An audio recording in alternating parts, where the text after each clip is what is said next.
How you doing? Scotty Bear back with another video. This video about a couple comments that I have received on videos and whatnot. I think I will point the camera on the outside for you guys. I've gotten a lot of requests to show what's going on the outside.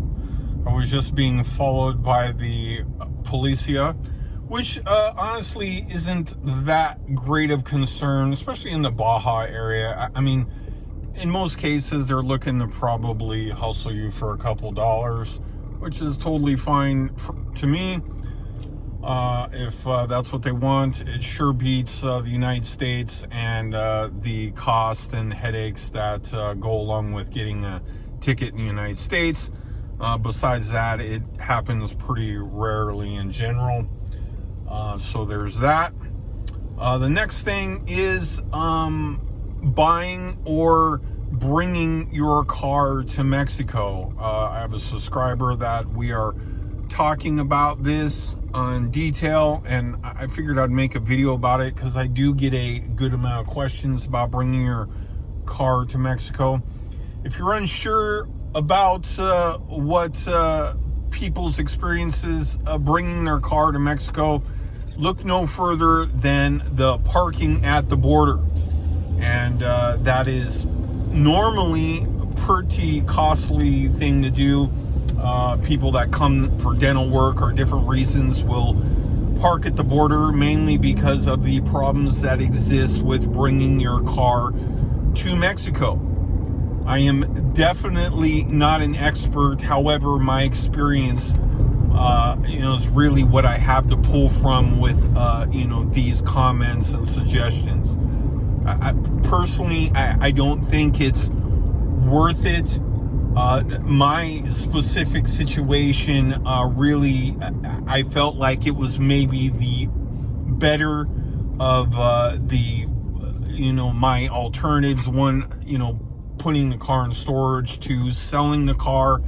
I'll talk about both of those. Putting the car in storage, really, I actually thought it was maybe 50-50 at best at the car making it. I really wanted to just kind of utilize the car maybe. But I felt like it had a chance because honestly the car was pretty reliable throughout its service for me. I've had the car a couple years. Selling the car, I don't think the money that I would get from selling the car would be all that attractive, as I don't really need $1,000 or whatnot, and that would probably be about all I would get for the car, as the check engine light was on. As maybe you watched one of my videos recently, I got it fixed for $10, and I am quite certain that I would have not been able to get it fixed for that amount of money in El Paso. Storing the vehicle, I really have not had a plan of when I was going to come back. The storage facilities wanted the car to remain registered, so I was like, and in fully insured, actually, as I, basically have liability insurance, which is not a great value either, honestly, because really, the car is worth maybe a couple thousand max, and really, the insurance that I pay, which I have not had a claim in maybe 15-20 years, really doesn't make much sense to begin with. So I figured if I was lucky enough to get the car to Mexico, and it break in some sort of reasonable repair or whatnot, I guess Mexico would be the best place for that. I also selling the car in Mexico is another interesting scenario. However, I have the title with me and I have all the paperwork with me, mainly because of the insurance that it's that I got on the car. If I happen to have a problem with the car, trying to, do a claim against the insurance, I will need the title and the registration, all that. So that is the reason why I brought all the paperwork, which I carried the paperwork with me, rather than keep it in the car, which in the United States, keeping in the car is also okay, which in Mexico, keeping your paperwork in the car is not normal, and you will actually need it to file a claim, which when my car was stolen, I had to get a copy of the title and everything and go through all this shit, including a copy of the registration and everything. And it was a pretty big headache in general. So that being said, that's my next thing to talk about is insurance in Mexico. Now, filing a claim for the insurance, which me and my buddy Jeffy Poo have both had to do. Jeffy Poo was in a wreck from a drunk dude, and I had my car stolen just after 3 days of buying insurance. It really was a pretty good sized headache. Everything from translating the title, just a whole host of issues related to the claim. And I'll be honest, I probably wasn't gonna get paid on the claim unless the exact situation that happened to go down. Well, because one is they thought they found my car, as a good amount of the cars that are stolen in Mexico are actually retrieved. I believe that number is close to about 30%. And my car was stolen with everything in it, and they thought they found it.